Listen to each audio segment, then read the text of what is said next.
Good morning, students.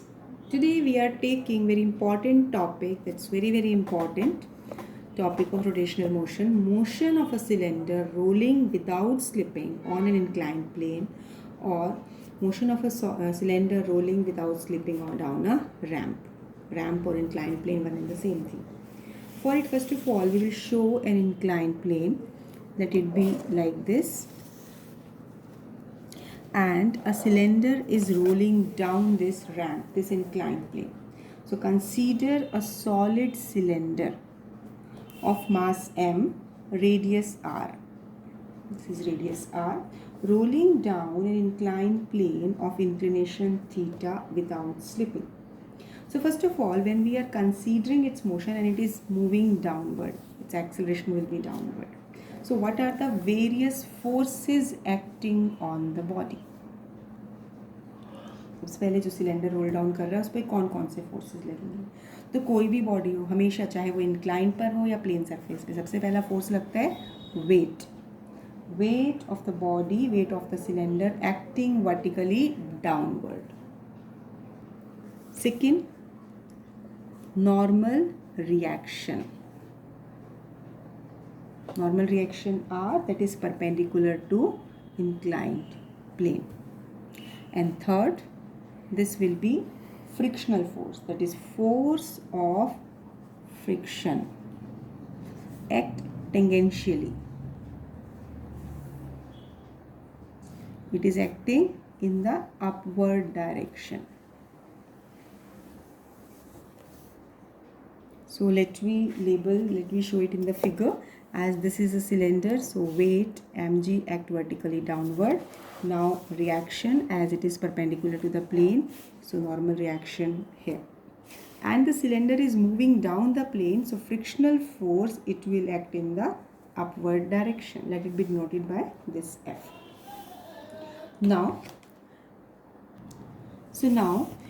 as if we take this angle will be same. Angle between two lines is angle between their perpendicular. So resolve weight.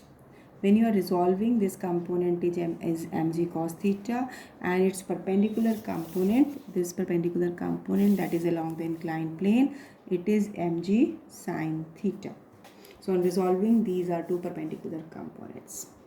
So now, as the motion of cylinder is along this inclined plane, it means no motion is in the perpendicular direction. So what will happen? This reaction will balance with mg cos theta. So you will write it R equal to mg cos theta. Let it be equation 1. A is the acceleration of the cylinder rolling down the inclined plane. तो देखिए, सबसे पहले figure में देखिए कि figure के according equation of motion क्या बनेगी. यानी कि अगर हम ये कहें कि सिस्टम नीचे आ रहा है, तो नीचे आने के लिए कौन सा फोर्स रिस्पॉन्सिबल है? देखिए, mg sin थीटा फोर्स लग रहा है डाउनवर्ड, फ्रिक्शनल फोर्स लग रहा है अपवर्ड. इसका मतलब इन दोनों का नेट रिजल्टेंट एक्सेलरेटिंग फोर्स देगा इसको डाउनवर्ड डायरेक्शन में. तो हम क्या लिखेंगे equation? That net force on the cylinder, this net force on the cylinder, this is ma, this is mg sin theta minus f. This f is frictional force. Now this is second equation. Now the very important point, देखिए cylinder उस incline plane पर role कर रहा है, यानी यहाँ move कर रहा है किसकी वजह से? mg sin थीटा कंपोनेंट की वजह से. तो अगर सिलेंडर है, मान लो मैं अगर ये पेन ले रही हूँ, अगर ये रोल करते हुए किसी प्लेन से मूव करना शुरू करेगा, यानी ये रोलिंग के लिए कौन सा फोर्स रिस्पॉन्सिबल है? ये रोलिंग के लिए हम यहाँ पर कहेंगे दैट इट मीन्स रोलिंग है, इसका मतलब torque is active on the cylinder. और उसके लिए कौन सा कंपोनेंट रिस्पॉन्सिबल होगा? ये फ्रिक्शनल फोर्स. देखिए, ये सिलेंडर है, ये रेडियस वेक्टर, तो और टॉर्क इधर फोर्स इधर लग रहा है, फ्रिक्शनल फोर्स. यानी टॉर्क कहाँ लगेगा? टॉर्क इसको ऐसे रोटेट करेगा r क्रॉस f, यानी कि यहाँ से ये दोनों का r is perpendicular to force. तो torque, this is due to the combined effect of this force and perpendicular distance. So frictional force is responsible for rotational effect. That means torque is produced due to frictional force. तो देखिए, torque किसकी वजह से हो? अब torque का formula क्या होता है? यानी R perpendicular distance and frictional force, right.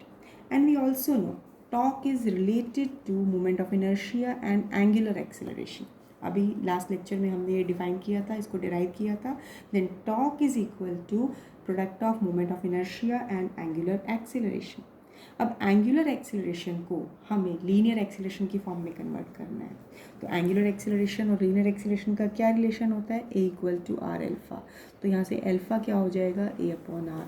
It means I a upon r. यानी कि जब ये सिलेंडर रोल कर रहा है तो यानी एंगुलर एक्सेलरेशन इस तरीके से है, but it is moving linearly. Roll करते करते नीचे आ रहा है. तो इसका मतलब यहाँ पे हमने इसको कन्वर्ट कर दिया है. अब दोनों ही फैक्टर टॉर्क के इक्वल हैं, तो इसे इक्वेट करिए. R f equal to, so r f equal to I a upon r. इसकी हेल्प से हमें फ्रिक्शनल फोर्स की वैल्यू मिलेगी I a upon r square. Let it be equation 3. Now substitute value of frictional force in equation 2, that is accelerating force. अब यहाँ frictional force की जगह हम पुट करेंगे I a upon r square. Rearrange the terms. M a plus I a upon r square equal to m g sine theta. तो a common लिया, ये हो जाएगा m plus I by r square. This is equal to m g sine theta. तो acceleration क्या होगा? M g sine theta upon m plus I by r square. देखिए moment of inertia को अगर हम रेडियस ऑफ गायरेशन के terms में लिखें तो it is m k square. Substitute this value here. M g sine theta divide by m plus m k square upon r square. Right. So now if I will take value m common from numerator and denominator, both will cancel out.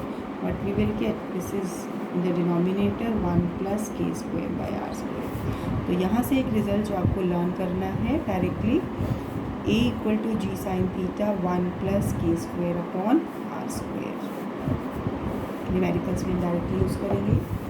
अब देखिए हम case लेते हैं. At the cylinder is rolling down. Let we are taking if it is a solid cylinder, it is rolling down the incline plane. तो देखिए solid cylinder का moment of inertia क्या होता है? This is m r square by 2. अब क्योंकि हमने इसको यहाँ पर के की फॉर्म, रेडियस ऑफ गायरेशन की फॉर्म में ले लिया था. अगर आप इसको रेडियस ऑफ गायरेशन की फॉर्म में नहीं रखते, मोमेंट ऑफ इनर्शिया की फॉर्म में रखते, तो this can also be the result. Right. ये भी एक रिजल्ट हमारा स्टैंडर्ड हो सकता है. तो ये डिपेंड करता है कि आप इस रिजल्ट में वैल्यू पुट करें या फिर के की वैल्यू पुट करें. I am putting value in this equation. तो यहाँ से अगर हम इसे एम के स्क्वेयर से कंपेयर करें, के की वैल्यू आ जाएगी, के स्क्वेयर आ जाएगा r square by 2. I am not taking it square root क्योंकि यहाँ पर के स्क्वेयर की वैल्यू सब्स्टिट्यूट करनी है. तो एक्सेलरेशन क्या आ गया? G sine theta upon 1 plus r square by 2 r square. So it is g sine theta upon 1 plus 1 by 2, that is 3 by 2. So यहाँ से एक जो रिजल्ट आया a equal to 2 by 3 g sine theta. Which means for a solid cylinder rolling down an inclined plane, acceleration is 2 by 3 times g sin theta. It means acceleration is less than acceleration due to gravity. This result can also be in question form. Prove that acceleration of a body moving down an inclined plane is less than acceleration due to gravity. Although this concept we have done in the previous units, direct formula जो हमने वहाँ पर acceleration का use किया था. So now if we calculate the value of frictional force, वो क्या थी? I a by r square. तो यहाँ पर मोमेंट ऑफ इनर्शिया क्या है? Half m r square. Acceleration हो गया 2 by 3 g sine theta upon r square. 2 से 2 कैंसिल, आर स्क्वेयर से r square cancel. What was left? 1 by 3 m g sine theta. तो फ्रिक्शनल फोर्स की value आ गई m g sine theta upon 3. It means frictional force is less than weight. Now, for rolling without slipping, one condition you have to learn: rolling without slipping, this mu frictional force will be F upon R. अब F की value है mg sin theta upon 3 और reaction को हमने equate किया था cos component mg cos theta, तो यानी यहाँ से जो ये आपके पास frictional coefficient of friction that comes out to be mu equal to tangent theta. This is a condition for rolling without slipping. So it is with this 3 is left, so it will be mu equal to tangent theta by 3. So this is the condition. So this is very important article. We have to completely practice all the steps, including diagram, various forces acting, all the 3 equations, then to calculate the value of frictional force, accelerating force and coefficient of friction. Now we will discuss rolling motion. In rolling motion there can be either pure rotation, translation and the combination of it. सबसे पहले अगर हम लेते हैं when there is a case of pure rotation. Pure rotation का मतलब क्या हुआ कि बॉडी अपनी एक्सिस के अबाउट रोटेट कर रही है. It means this is the centre that at this point velocity at this point, मान लो आपकी बॉडी इस डायरेक्शन में रोल कर रही है, रोटेट कर रही है, तो इस पार्टिकल की वेलोसिटी इस डायरेक्शन में है और इस पार्टिकल की वेलोसिटी इस डायरेक्शन में है. When it is moving, the speed will remain same, but direction of motion will change. So here velocity it is equal to r into omega, and this side also magnitude will be same, but direction is opposite.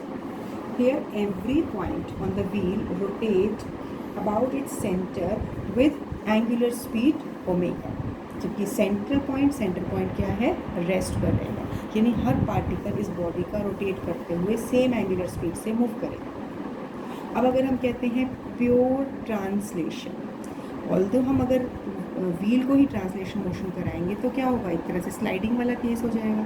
तब उसमें क्या होगा कि उसमें अब अगर मैं इसको यहाँ स्लाइड कर दूँ तो इसमें हर पार्टिकल इस व्हील का फॉरवर्ड डायरेक्शन में कॉमन स्पीड से मूव करेगा. तो इसमें जो सेंटर पॉइंट है यानी सेंटर ऑफ मास होगा वो भी सेम स्पीड से मूव करेगा.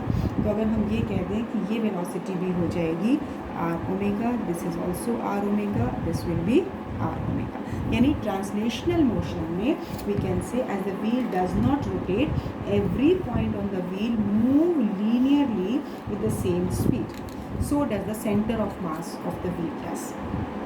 अब आता है combination of these two, that is termed as rolling, जिसमें कोई भी व्हील कोई भी बॉडी रोल करते हुए रोटेट करते हुए, यानी अगर व्हील मूव करता है तो क्या होता है, ऐसे रोटेशन करते करते वो लीनियर डिस्टेंस कवर करता है, ट्रांसलेशन मोशन करता है. तो अब आप देखिए अगर एक बॉडी एक व्हील रोल भी कर रहा है यानी रोटेट भी हो रहा है और ट्रांसलेशनल मोशन भी कर रहा है, तो इसके टॉप मोस्ट पॉइंट पर ये दोनों स्पीड ऐड हो जाएंगी. सेंट्रल पॉइंट पर देखिए इनिशियली जब रोटेशन हो रहा था तो सेंट्रल पॉइंट रेस्ट पर था, लेकिन ट्रांसलेशनल मोशन में सेंट्रल पॉइंट की वही स्पीड है जो हर पार्टिकल की है. तो यानी सेंट्रल पॉइंट पर भी स्पीड क्या होगी, आर ओमेगा. लेकिन बॉटम पॉइंट पे अब देखिए प्योर रोटेशन में यहाँ पार्टिकल की डायरेक्शन अपोजिट है as compare to translational motion. यानी we can say that at the top most point velocity जब हम देखेंगे तो ये दोनों वेलोसिटीज़ ऐड हो जाएंगी, यानी ये v प्लस वी, तो ये हो जाएगी 2r ओमेगा. सेंट्रल पॉइंट पे 0 प्लस आर ओमेगा क्या हो जाएगी, आर ओमेगा. और बॉटम पॉइंट पे यहाँ पर पार्टिकल की velocity equal magnitude but opposite direction में, यानी यानी बिल्कुल लोवेस्ट पॉइंट बॉटम पॉइंट पर वेलोसिटी क्या हो जाएगी, 0. Why? Because velocities are in opposite direction. Hence, you can say the particle at the bottom point will be stationary. These are the important conclusions that you have to learn. NCERT exercise में भी ये concept आपका numerical form में discuss किया गया है. Next, we will discuss kinetic energy of rolling motion. देखिए rolling motion क्या है, जिसमें रोटेशन भी आता है और ट्रांसलेशनल मोशन भी आता है. तो काइनेटिक एनर्जी क्या होगा उसमें, kinetic energy due to rotational motion plus due to translational motion. अब रोटेशनल मोशन की वजह से काइनेटिक एनर्जी का एक्सप्रेशन हमने किया था हाफ आई ओमेगा स्क्वायर, जबकि ट्रांसलेशनल मोशन में क्या था हाफ एम वी स्क्वायर. अब velocity of that is velocity of centre of mass, this is equal to r into omega. It implies omega angular velocity क्या होगा, VCM/r। तो यानी कि अब काइनेटिक एनर्जी क्या हो जाएगा, 12m/VCM² प्लस, यहाँ देखिए हमने इसकी वैल्यू यहाँ पर ऐसे ली। अब ओमेगा की वैल्यू को हम पहले वेलोसिटी की टर्म्स में कन्वर्ट करते हैं, तो सिंपली हम लिखेंगे हाफ आई को हम लिख देते हैं mk², रेडियस ऑफ डायरेक्शन की टर्म्स में, ओमेगा को हम लिख देते हैं VCM/r, इसका स्क्वायर साथ साथ कर देते हैं। तो हम यहाँ से क्या कॉमन लेंगे, अगर हम half v velocity of centre of mass square को कॉमन लें तो क्या बचा, 1 + k²/r²। So this is the kinetic energy of body rolling over the surface. This is the result. Directly you can use it in the numericals. Now like this, अगर हम numericals को discuss करें, इन्हीं तरह के कॉन्सेप्ट को discuss करते हुए, तो मैं NCERT एक्सरसाइज का क्वेश्चन नंबर 27 डिस्कस कर रही हूँ। दैट्स क्वाइट इम्पॉर्टेंट और ये काफ़ी हद तक इन्हीं कॉन्सेप्ट से रिलेटेड है। What is the statement that prove the result that velocity of translation of a rolling body at bottom of an inclined plane of height h is given by v² = 2gh/1 + k²/r²। What is the meaning of statement, कि मान लो हम ये कहते हैं कि एक incline plane है जिसकी वर्टिकल हाइट h है। अब कोई भी बॉडी रोल करते हुए, this velocity of translational of a body at the bottom of the incline plane, यानी यहाँ से जब ट्रेवल करके आ रहा है जिसकी हाइट h है, तो वो इस रिजल्ट से रिलेट किया होगा। तो यहाँ बेसिक कॉन्सेप्ट हमारा क्या यूज़ होगा, so on the incline plane यहाँ हम बेसिक रिजल्ट यूज़ करेंगे कि पोटेंशियल एनर्जी, क्योंकि बॉडी किसी हाइट से नीचे जा रही है, lost by body in rolling down the plane equal to kinetic energy gained by the body. Body roll करते हुए नीचे जा रही है तो पोटेंशियल एनर्जी कितनी लॉस हुई, पोटेंशियल एनर्जी उस हाइट पर कितनी है, mgh। और काइनेटिक एनर्जी टोटल किसके कॉम्बिनेशन है, that is a combination of translational as well as rotation. तो translational kinetic energy plus rotational kinetic energy. देखिए यहाँ एक ये पॉइंट का चीज़ है, पिछले केस में हमने निकाला था kinetic energy of rolling body.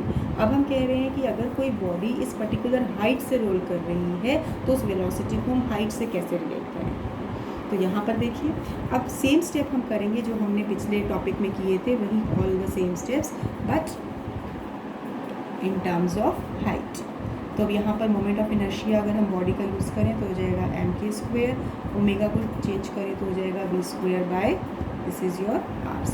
तो कॉमन लीजिए, half mv² is 1 + k²/r² = mgh। m से m कैंसिल, तो v² क्या हो जाएगा, 2gh/1 + k²/r²। तो देखिए ये भी आपका एक रिज़ल्ट है। ऑल्दो इस न्यूमेरिकल में इस रिज़ल्ट को हमें डिराइव कराया गया है, बट इसको हम डायरेक्टली रिज़ल्ट की फॉर्म में भी लर्न कर सकते हैं in solving different conceptual problems. So now we are taking numerical on this basis. This is NCERT numerical, maybe solve numerical.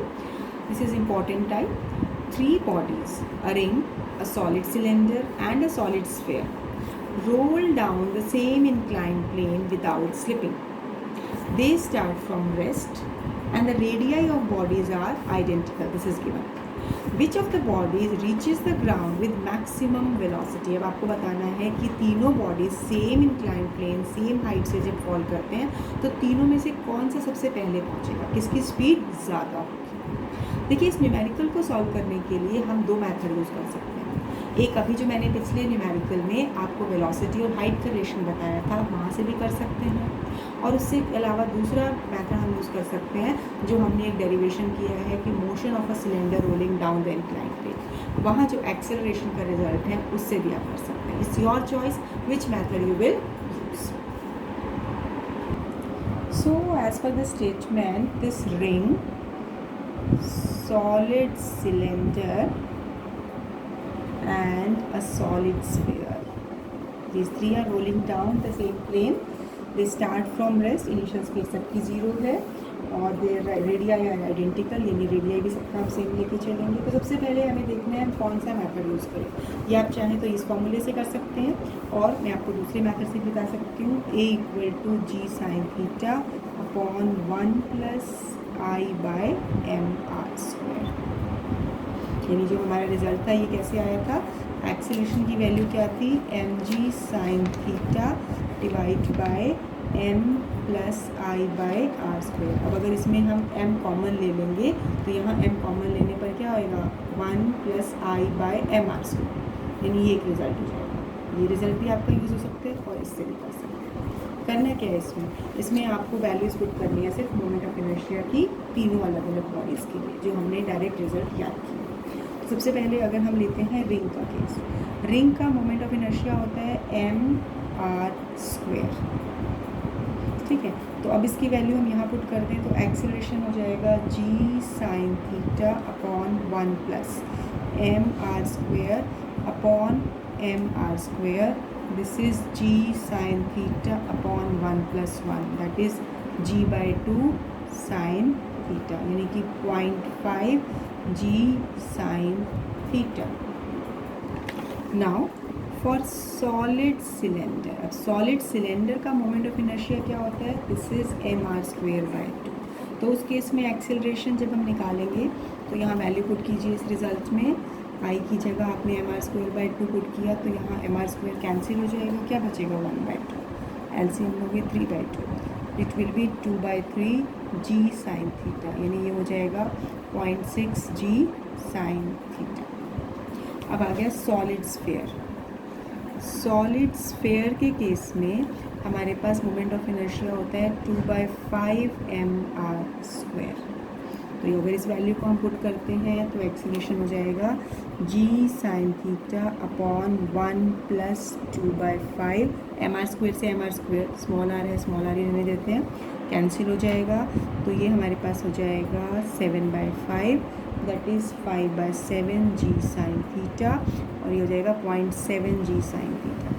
तो देखिए ring, solid cylinder and solid sphere तीनों में किसकी वैल्यू ज़्यादा है एक्सेलरेशन की, इसकी वैल्यू ज़्यादा है सॉलिड स्फीयर की. इसका मतलब एक्सेलरेशन सॉलिड स्फीयर का ज़्यादा है तो it will reach with the maximum velocity. तो यानी ये मैक्सिमम वेलोसिटी से और सबसे पहले यानी it will take less time. Time के बारे में इंफॉर्मेशन नहीं पहुंची है but it will take less time. Now next numerical. Torque of equal magnitude are applied to hollow cylinder and a solid sphere, both having same mass and radius. Equal torques are applied to both one hollow cylinder and solid sphere. Cylinder is free to rotate about standard axis of symmetry and sphere is free to rotate about an axis passing through its center.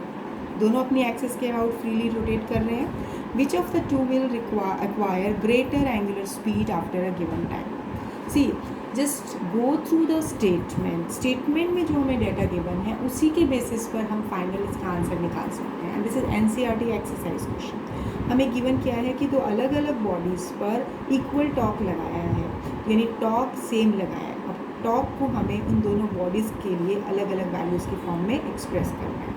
तो सबसे पहले हमें ये identify करना है कि ऐसा कोई फार्मूला जो सिलेंडर और स्फीयर दोनों का किसी कॉमन पर्टिकुलर पॉइंट पे वर्क कर सके. तो ऐसा रिलेशन हमारे पास क्या है, मोमेंट ऑफ इनर्शिया, यानी टॉर्क और मोमेंट ऑफ इनर्शिया का कॉन्सेप्ट हम रिलेट करेंगे. And then we will find that which will require greater angular speed. Let's see how. So सबसे पहले moment of inertia of hollow cylinder it is mr². and that of sphere, solid sphere, it is 2/5 mr². अब सबसे पहले torque और moment of inertia को relate करने वाला relation, let it be taken as I1 and it be taken as I2. So I1 α1 will be equal to I2 α2. क्यों, क्योंकि दोनों केस में सेम टॉर्क है. टॉर्क ऑफ इक्वल मैग्नीट्यूड है applied to both the objects. अब यहाँ पर now we will have I1 and I2, दोनों वैल्यूज़ आपको नोन है. हैविंग सेम रेडियाई, दोनों ही ऑब्जेक्ट्स की हम रेडियाई भी सेम ले रहे हैं. Now we will establish relationship between angular acceleration. तो α2 upon α1 will be equal to I1 upon I2। तो I1 हो जाएगा mr² और I2 हो जाएगा 2/5 mr²। तो देखिए यहाँ से क्या आ गया, 5/2। α2 इज़ 5/2 टाइम्स α1। इसका मतलब क्या हो गया, क्लियरली विजिबल है यहाँ से कि एंगुलर एक्सेलरेशन जो हमारा है सॉलिड स्फीयर का वो ज़्यादा है as compare to hollow cylinder. तो अब हमें पता है एंगुलर ये रोटेशनल मोशन में जो हमारी स्पीड की इक्वेशंस होती है, इक्वेशन ऑफ मोशन की, वहाँ से हम देखें कि दोनों रेस से स्टार्ट कर रहे हैं, omega will be equal to α2। तो यानी सेम टाइम अगर हम देखते हैं कि एंगुलर स्पीड किस एंगुलर वेलोसिटी निकालनी है किसकी ज़्यादा है, किस पे डिपेंड करेगा, एंगुलर एक्सेलरेशन का। क्योंकि after a given time, particular time के बाद जब हम ऑब्जर्व कर रहे हैं एज α2 इज़ ग्रेटर देन α1, तो आप कहेंगे कि α2 के कॉरस्पॉन्डिंग यानी सेकेंड बॉडी की एंगुलर वेलोसिटी भी ज़्यादा होगी। सो क्वेश्चन में क्या पूछा है, which of the two will acquire greater angular speed after a given time. So you can say here that this is your solid sphere will acquire greater angular speed. Now next numerical, this is also NCERT exercise numerical. A child stand at the center of a turntable with his two arms outstretched. The turntable is set rotating with an angular speed of 40 rpm, 40 revolution per minute. How much is the angular speed of a child if he fold his hands back, that means towards his axis of rotation, reducing moment of inertia to 2/5 times the initial value। सबसे पहले statement में देखिए, statement को पढ़ के हमें कुछ idea लग रहा है कॉन्जर्वेशन ऑफ एंगुलर मोमेंटम के ऊपर है कि पहले आर्म्स को आउटस्ट्रेच किया, एंगुलर स्पीड की वैल्यू आपके पास गिवन है, जब फोल्ड किया, फोल्ड करने से आपको पहले ये ध्यान में रखिए कि मोमेंट ऑफ इनर्शिया आपका डिक्रीज़ हो जाएगा एंड कॉरेस्पॉन्डिंगली यहाँ पर आपके पास एंगुलर वेलोसिटी बढ़ जाएगी। तो आपको निकालना क्या है, एंगुलर स्पीड ऑफ चाइल्ड, यानी 40 से तो ज़्यादा आना चाहिए एज पर द लॉ। आगे दिया है, assume that turntable rotate without friction. Show that child's new kinetic energy of rotation is more than that initial kinetic energy of rotation. And how do you account for increase in kinetic energy? यानी angular speed निकालना है और दूसरा आपको new kinetic energy and initial kinetic energy of rotation का relation भी establish करना है। So first of all, this angular speed of rotation when the child was outstretching its arms and legs, that was 40 revolution per minute. We have to calculate the angular speed when the moment of inertia reduces to 2/5 times I। तो लगाइए conservation of angular momentum, I1 omega 1 equal to I2 omega 2. So omega 2 will be equal to I1 upon I2 into omega 1। अब ये value I1 upon I2, अब यहाँ I2 equal to 2/5 दी है, तो यहाँ से हम अगर I1 अपॉन I2 निकालें तो ये हो जाएगा 5/2। तो पुट कीजिए 5/2, ओमेगा 1 है 40। देखिए बिल्कुल सिंपल है इसकी कैलकुलेशंस, तो ये आ जाएगा 100 rpm, राइट, यानी एंगुलर स्पीड ऑफ रोटेशन आपने निकाल ली। अब क्या क्वेश्चन पूछा था, आपकी initial kinetic energy of rotation and final kinetic energy of rotation का भी रिलेशन एस्टैब्लिश करना है। तो इनिशियल के लिए हमारे पास एनर्जी हो गई है एंड फाइनल है हाफ I2 ओमेगा 2 स्क्वायर। तो हम क्या करेंगे, दोनों इक्वेशंस को डिवाइड कर देते हैं। क्यों करते हैं, क्योंकि I2 अपॉन I1 की कॉरेस्पॉन्डिंग रिलेशन हम यहाँ से यूज़ कर सकते हैं। तो हो जाएगा half I2 omega 2 square upon half I1 omega 1 square, जिसमें देखिए हाफ कैंसिल, इसको लिख सकते हैं I2 अपॉन I1, ये हो जाएगा omega 2 square upon omega 1 square. अब I2 अपॉन I1 कितना है, 2/5, राइट। ओमेगा 2 की वैल्यू है 100, स्क्वायर है तो स्क्वायर मल्टीप्लाई कर दिया। ओमेगा 1 है 40, 40 इंटू 40। तो देखिए जब हम इसे कैंसिल करते हैं then you are getting then E2 upon E1 comes out to be 5/2, यानी final kinetic energy of rotation हो जाता है 5/2 times that of initial one, यानी energy kinetic energy of rotation goes on increasing. Now next numerical, a solid sphere rolls down two different inclined planes of same height but different angle of inclination. Will it reach the bottom with the same speed in each case? Will it take longer to roll down one plane than the other? If so, which one and why? देखिए solid sphere it is rolling down to different incline planes, दोनों same height से roll down कर रहे हैं but different angle of inclination है. Will it reach the bottom with the same speed, यानी कि solid sphere जब एक पर्टिकुलर कॉमन पॉइंट से दो अलग अलग प्लेन से नीचे आ रहे हैं तो सबसे पहले आपको बताना है कि क्या ये दोनों की स्पीड सेम होगी, कौन सा स्फेयर ज़्यादा टाइम लगाएगा और कौन सा कम, and what will be the reason behind it.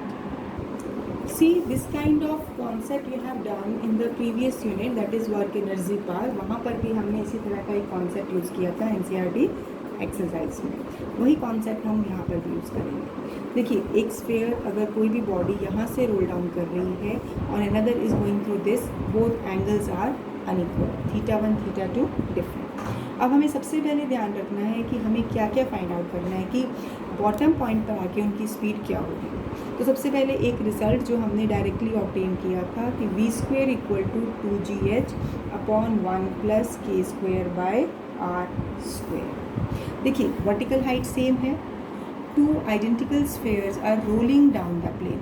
Although angle of inclination in plane का अलग है, लेकिन वेलोसिटी में एंगल ऑफ इंक्लिनेशन का कोई भी रोल नहीं है. यानी अगर स्फेयर का रेडियस ऑफ गायरेशन देखें वो भी सेम होगा, एच भी सेम होगा. It means both the spheres will roll down with the same speed.